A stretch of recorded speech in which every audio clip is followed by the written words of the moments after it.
နဲ့ပဲသွားလိုက်တယ်ဟိုရောက်ရင်လေကားတွေအမကြီးပဲတက်ရမယ်လို့သတင်းကြားထားလို့လေခဏနေရောက်တော့မယ်အခုတောင်သွားတဲ့တောင်ကြားလေးအရင်လာအကြီးတပုံရိုက်ပြမယ်နော်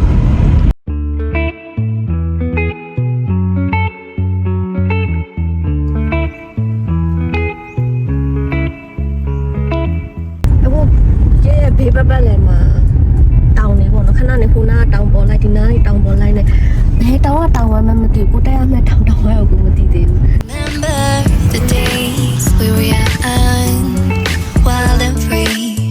basic getting bright. We used to dance the night away, hang out the whole next day, laughing, having fun.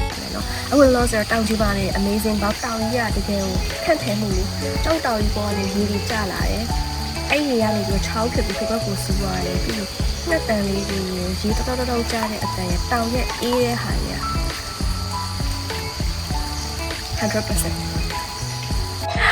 ပြူလာဟောက်ထန်ဘာတိတ်ပြလဲမသိဘူးပြီးတော့မှတည့်ရသူအမေးကြည့်ရမယ်အခုတော့ဒီတောင်ဝိုင်းကဂိတ်ပါဝါကိုရောက်နေပါပြီဘာဖြစ်လို့အရိုးကောင်းကြီးနဲ့ပုံလုပ်ထားလို့တော့ဒီလည်းမသိဘူးအဲ့ဒါလည်းထမေးကြည့်ရမယ်အဲ့တော့ဝင်ကြမယ်နော်လေကားကြီးအများကြီးရှိရဆိုတော့မောဖို့အဆင်သင့်မယ်ညောင်ဖို့အဆင်သင့်မယ်သွားပြီနော် Summer love, didn't care that we weren't meant to be. You were mine, I was yours. Take me back once more. Summer love, sweet joy, where did you go?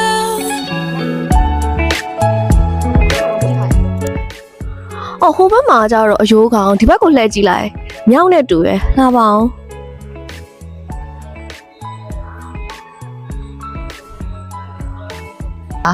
ဘာဖြစ်လို့အဲ့လိုမျိုးမျက်နှာကြီးနဲ့ဟိုဘက်ကအယိုးကောင်ဒီဘက်ကကျတော့အခုလှည့်လဲကြည့်လိုက်ကောမြောက်ပုံစံလိုလူပုံစံလိုဖြစ်နေရယ်ဘာကြောင့်ဘာ idea နဲ့အဲ့လိုလုပ်ထားလဲဆိုတာနောက်တော့မှတေချာမေးကြည့်ရမယ်အခုတော့ဝင်နဲ့ဝင်လိုက်ပြီဆိုလို့ရှိရင်ဘာတွေတွေ့လဲဆိုတော့ဝယုံတော်တွေအများကြီးတွေ့တယ်အရေးကတော်တော်ကောင်းနေပြီးတော့စမ်းချောင်းသေးသေးလေးလို့ပေါ့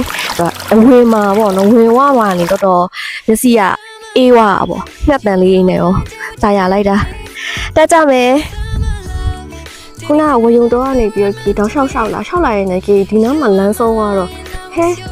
တက်ဆရာနေကလည်းမရှိဘူးဘယ်နားလဲပေါ့နော်ပြရမယ်နော်လှေကားကြီးရလေဒါက90 degree နော်ဆဆချင်းတက်ရမယ်လှေကားဘယ်လောက်လဲ80 degree အမတ်ကြီးပဲ Oh my god You were mine, I was yours. Take me back once more. Summer love, sweet joy, where ဒီပန်းလေးတွေရိုက်ပြချင်တယ်ဒီမှာခရမ်းရောင်ပန်းလေးအရင်လာပဲတောင်ကြောက်တောင်ပေါ်ပေါ့နော်ကြောက်တောင်ပေါ်မှာသူ့အလေးစားပေါက်နေရလှတယ်ပြီးတော့သူ့မှာဒီအမားကျတော့ဒီမှာလူကြီးတွေပေါ့နော်အပေါ်မှာလက်ဆက်မလိုက်နိုင်တော့တဲ့သူတွေအတွက်ကိုဒီမှာလှေကားထိုင်ခုံလေးတွေထားပေးရအောက်မှာစောင့်ကြံနေခဲ့ပေါ့နော်ကိုကအခုဒီမှာဆက်ချင်းတက်ရမယ့်လှေကားကိုကြည့်ပြီးတော့တော်ဖြုံနေပြီမတက်ခင်အကျော်လျှော့လိုက်အောင်မယ်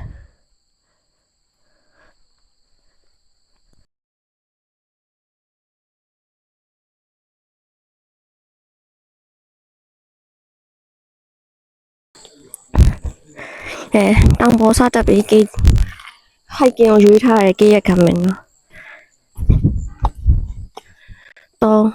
4 5 6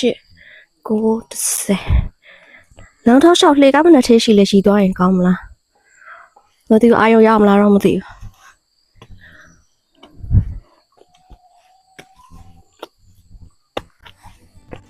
လက်ကန်ကိုင်းလေးလုပ်ပေးထားတော့ချောမှာတော့ချောလို့ရှိရင်ချောလို့မှာကိုင်းထားပြရအောင်နော်ဒီဟာတော့မတ်တယ်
အခုဆိုရင်တက်လာတာကြီးတို့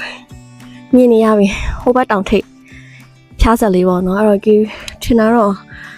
နည်းနည်းတက်လိုက်ရင်တော့ရောက်တော့မယ်လို့ထင်တာပဲ elevation က100ကျော်တဲ့မကောက်တော့ဘူးနဲ့တူတော်တော်မှတ်တယ်အဲ့တော့ဆက်တက်လိုက်အောင်မယ်တောက်လျှောက်ကတော့လှေကားကြီးပဲတောက်လျှောက်ဟိုမှာပန်းလေးတွေလည်းရှိရတောပန်းလေးတွေပေါ့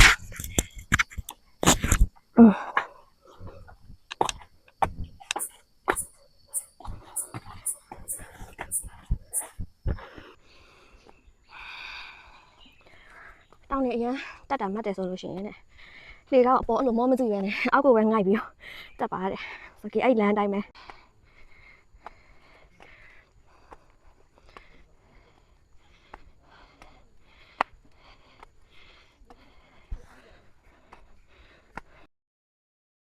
အခုဆိုရင်တက်လာတာဒါဒုတိယတစ်ထောင်နာတာပေါ့ဒီနေရာမှာမြေပြန့်လည်းဖြစ်တယ်ပြီးတော့ရှူကင်းကတော်တော်လှတယ်အောက်မှာလေမတိုက်ဘူးဒီနားမှာလေတော်တော်တိုက်တယ်လေတော်တော်တိုက်တော့လေတိုက်တော့နားမယ်ပေါ့နော်ရှူကင်းကိုကြည့်လိုက်ပါဦးရမ်းလှတယ်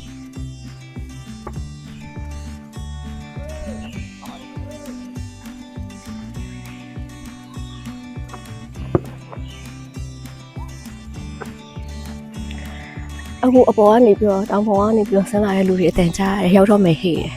တကယ်တော့လူကြီးရယ်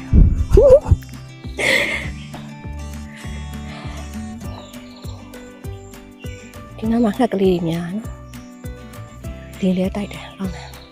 အေးလဲအေးတယ်တောက်လျှောက်တက်လာတာကျတော့ပူတယ်လေလည်းမတိုက်ဘူးကြောက်တောင်နေများနားဖို့နေရာလည်းမရှိဘူးမမကြီးလေကားပေါ်မှာပဲအဲ့လိုကုတ်ကပ်ပြနားအဲ့ဒီကောင်းတယ်โอเคမောပြေပြီဆိုဆက်တက်လိုက်အောင်မယ်နော်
မတ်ကြီးပဲနားလိုက်တာခေစားပြီ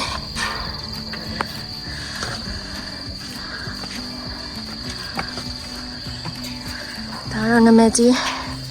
တန်လှီကားပါကြောက်ဆောင်ပေါ်မှာမရမကလှုပ်ထားတာပါအရင်လည်းအသက်ရဖို့ကောင်းပါလေတကယ်ကိုအသက်ရဖို့ကောင်းတယ်ကဲဒီတစ်ထောင်မှမြင်ရတဲ့ရှူခင်ရိုက်ပြမယ်နော်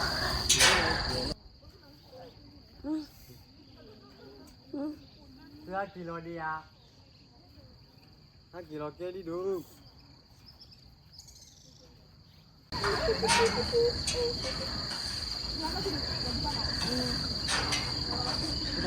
တခုနလာခဲ့ရလားပိုက်ကကွယ်တခုနလာခဲ့ရလားဟုတ်လာနေလား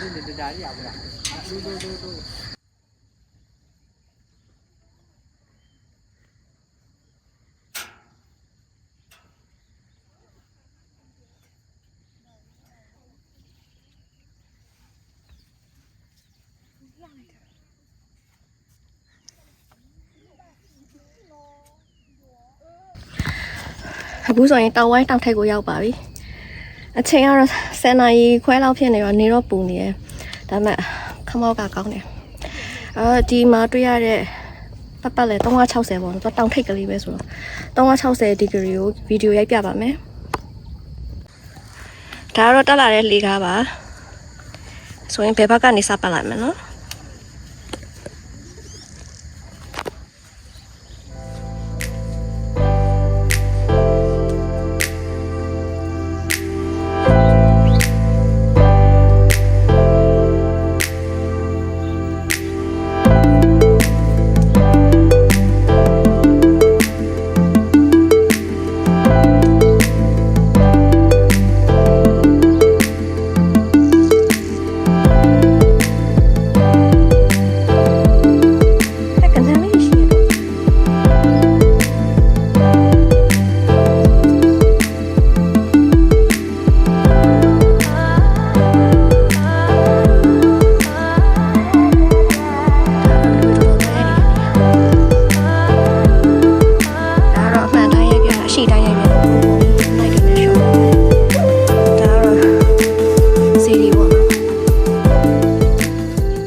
ပြန်လွှားလေးရှိတယ်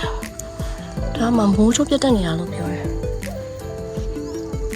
မိုးရတဲ့အချိန်တော့ဒီပေါ်တောင်ပေါ်တော့မလာသင့်ဘူးပေါ့နော်ဒါထိထိဖြစ်နေတာအမြင့်ဆုံးတောင်ထိပ်မှာထူးထူးဆန်းဆန်းခနန်းတစ်ကောင်ကြီးတွေ့ထားတယ်ခနန်းပြမယ်နော် Hello my friend တောင်ပေါ်ခနန်းပေါ့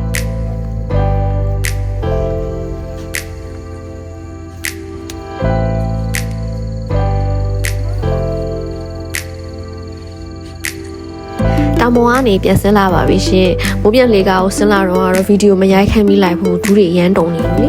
။တောင်အစလန်းမှာရှိရမြေခွေးနေရနောက်ပြီးလမ်းချိန်တွေကိုပြကျင်တဲ့အတွက်ကြောင့်မလို့ဂိမ်းနဲ့တူတူလိုက်ခဲ့ပေးအောင်နော်။လမ်းအစလန်းကဘယ်လိုလဲဆိုတော့မနေ့ကညတော့မိုးတော်တော်ကြီးထားတယ်။အဲ့တော့ကြောက်နေရနေပြီးရေစုပ်ယူထားလို့နဲ့တူတယ်။အရန်မပူကျတို့လမ်းလျှောက်လို့ကောင်းတယ်ပေါ့နော်ဒေသခံတွေကပြောတခြားနေရဆိုလို့ရှိရင်အရန်ပူတယ်တဲ့ဘာလို့ဆိုကြောက်တောင်နေဖြစ်လို့လေအဲ့ဒီကတော့ကျတို့ကန်ကောင်းတယ်ပြောလို့ရတယ်မြေသားလမ်းကကြတော့လေသူကနည်းနည်းချောတယ်ပြီးတော့ညတော့မိုးရထားတဲ့ဟာဖြစ်တဲ့အတွက်ကြောင့်မလို့နည်းနည်းသတိထားပြီးတော့ဆင်းရတယ်ခေဆိုလို့ရှိရင်အစင်းကိုကြောက်တဲ့ထဲမှာတာဘာလို့ဆိုဆင်းလိုက်အများများဖြစ်နေရတာကြနေလို့လေဒါပေမဲ့အဲ့ဒီကတော့သတိတီတီနဲ့ခြေထောက်ကိုလေခြေချောင်းတွေကိုတေချာကုတ်ပြီးတော့ဆင်းနေတယ်အဲ့ဒီကတော့ကေချော်မလေးခဲ့ဘူးပြီးတော့ဒီ